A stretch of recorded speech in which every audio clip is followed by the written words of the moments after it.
मंजिलें उन्हें नहीं मिलती जिनके ख्वाब बड़े होते हैं, बल्कि मंजिलें उन्हें मिलती हैं जो जिद पर अड़े होते हैं। दोस्तों, हम में से कई ऐसे लोग हैं जो यूपीएससी एग्जाम को क्वालिफाई कर आईएएस ऑफिसर बनकर देश की सेवा करने का सपना देखते हैं।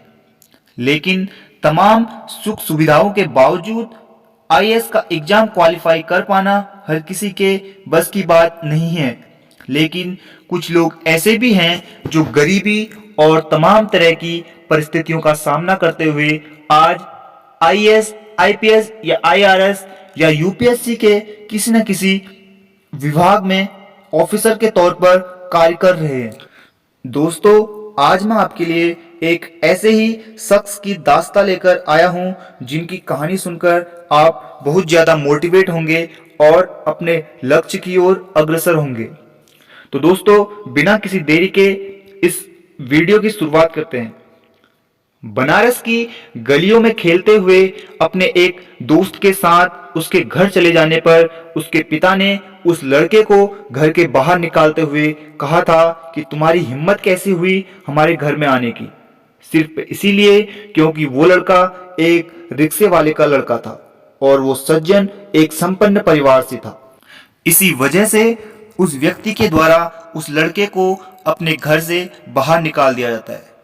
वो बात उस लड़के को उस वक्त बिल्कुल भी समझ में नहीं आई, क्योंकि उसकी उम्र मात्र 11 से 12 वर्ष ही थी।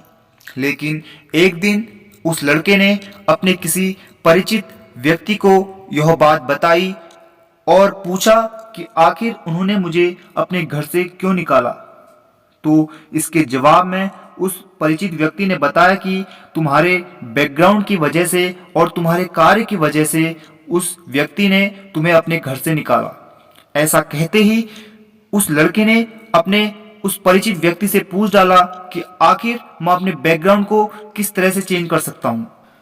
तब उस सज्जन व्यक्ति ने कहा, बैकग्राउंड या तो आपके पिता की आर्थिक स्थिति में परिवर्तन कर बदला जा सकता है या फिर आप कोई उच्च पद हासिल कर लो।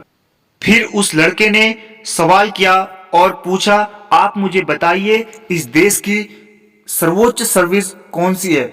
बच्चे के सवाल में दर्द और हौसला साफ साफ झलक रहा था। बेटा, अगर तुम आईएएस बन जाओ तो उससे बड़ी सर्विस इस देश में कोई नहीं है। और दोस्तों, यहीं से शुरू हुआ उस लड़के का संघर्ष का सफर। जिस उम्र में हम लोग डॉक्टर, इंजीनियर बनने के सपने मजाक मजाक में देखते हैं, उसी उम्र में उस लड़के ने आईएएस बनने का संकल्प ले डाला और यही अपमान उसकी जिंदगी का एक टर्निंग पॉइंट बना। दोस्तों, वो रिक्शे वाले का लड़का और कोई नहीं, गोविंद जायसवाल था, जिन्होंने हिंदी माध्यम में सर्वोच्च अंक प्राप्त किए थे, वो भी अपने प्रथम प्रयास में। गोविंद जी अपने परिवार में 3 बड़ी बहनों और माता पिता के साथ एक किराए के कमरे में रहा करते थे।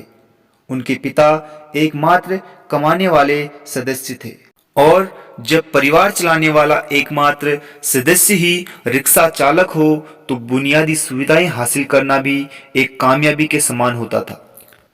गोविंद जी की जिंदगी में भी मुश्किलें कम नहीं थी। उन्हें केवल एक जोड़ी कपड़े मिलते थे, वो भी होली में, और उन्हीं एक जोड़ी कपड़े से उनको पूरा साल चलाना पड़ता था। जरा सोचिए कैसे वो पूरा साल एक जोड़ी कपड़े से चलाते होंगे। और एक हम हैं जो आज के समय में पूरी दुकान एक साल के अंदर अपने घर में ले आते हैं। एक कमरे में 5 लोगों का परिवार और वहीं खाना बनाना और सोना, हम सब कल्पना भी नहीं कर सकते। पर यही बातें तो गोविंद जी को हमेशा उनके लक्ष्य की याद दिलाती थी कि उन्हें बहुत आगे जाना है और अपने परिवार की स्थिति को ठीक करना है। गोविंद जी की बड़ी दीदी ममता जी जब पढ़ाई के लिए स्कूल जाया करती तो लोग उन्हें ताना मारा करते थे और कहते, तुम्हें तो दूसरों के घरों में बर्तन झाड़ू करना चाहिए जिससे 2 पैसे कमा सको, पढ़ लिख कर क्या करोगी। और यही बातें गोविंद जी को भी सुनने को मिलती थी कि कितने बड़े बनोगे तुम, 2 रिक्शा ज्यादा खरीद लोगे, खुद भी चलाओगे और दूसरे से भी चलवाओगे। ये बातें गोविंद जी को अंदर ही अंदर जख्मी कर देती थी, पर वो कर भी क्या सकते थे, या तो उनसे लड़ें या फिर उसी ऊर्जा को अपने लक्ष्य पर लगा दें। गोविंद जी ने अपनी स्कूली शिक्षा उस्मानपुरा के एक सरकारी स्कूल से पूरी की और वाराणसी के सरकारी डिग्री कॉलेज से गणित में ग्रेजुएशन कंप्लीट किया। ग्रेजुएशन कंप्लीट होने के बाद वो यूपीएससी की प्रिपरेशन के लिए दिल्ली चले गए। दिल्ली के मेट्रो शहर में रहने के खर्च का प्रबंध करने में असमर्थ गोविंद के पिता नारायण जायसवाल ने अपनी एकमात्र जमीन बेच डाली और अपने स्वयं के खर्चों को कवर करने के लिए गोविंद गणित की ट्यूशन लेते थे, जिससे वो अपना खर्चा चला सकें। अब गोविंद जी जान से अपनी पढ़ाई में जुट गए, लेकिन परेशानियों ने उनका पीछा दिल्ली जाकर भी नहीं छोड़ा। एक बार तो गोविंद जी खाने का पैसा चुकाकर केवल 150 रुपए ही बचा पाए थे। उन पैसों से संभव नहीं था कि वो दोनों टाइम की चाय पी सकें, और अब पिताजी के पास भी कुछ बचा नहीं था। आप खुद सोचिए, 150 रुपये आप कितने दिन चला सकते हैं, वो भी दिल्ली जैसे शहर में। गोविंद ने अपना खाना आधा कर दिया, चाय भी बंद कर दी। कम खाने की वजह से गोविंद को बहुत सारी बीमारियों ने जकड़ लिया। अब वह बहुत कमजोर हो गए थे, लेकिन उन्होंने फिर भी पढ़ाई करना कम नहीं किया। यूपीएससी की परीक्षा की तैयारी के दिनों में गोविंद को कई तरह की परेशानियों का सामना करना पड़ रहा था। पढ़ाई के दौरान कई बार 14 से 15 घंटों के लिए लाइट चली जाती थी, जिसके कारण उन्हें पढ़ने में काफी परेशानी होती थी। लाइट चले जाने के कारण उनके पड़ोस में ही जनरेटर चलता था, जिसकी वजह से वहां काफी शोर होता था। पढ़ाई में किसी तरह की रुकावट न हो, इसके लिए वह सभी खिड़कियां बंद कर देते थे और कानों में रुई डालकर अपनी पढ़ाई किया करते थे। कई कठिन परिस्थितियां भी गोविंद का मनोबल नहीं तोड़ पाई।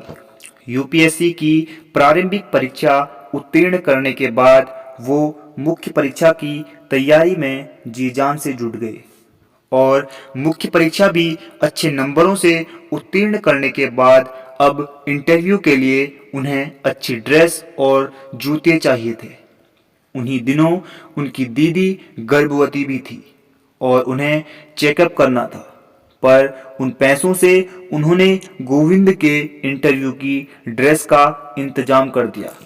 कई लोगों ने उनकी दीदी को कहा कि आपको खतरा हो सकता है अगर आपने इलाज नहीं कराया।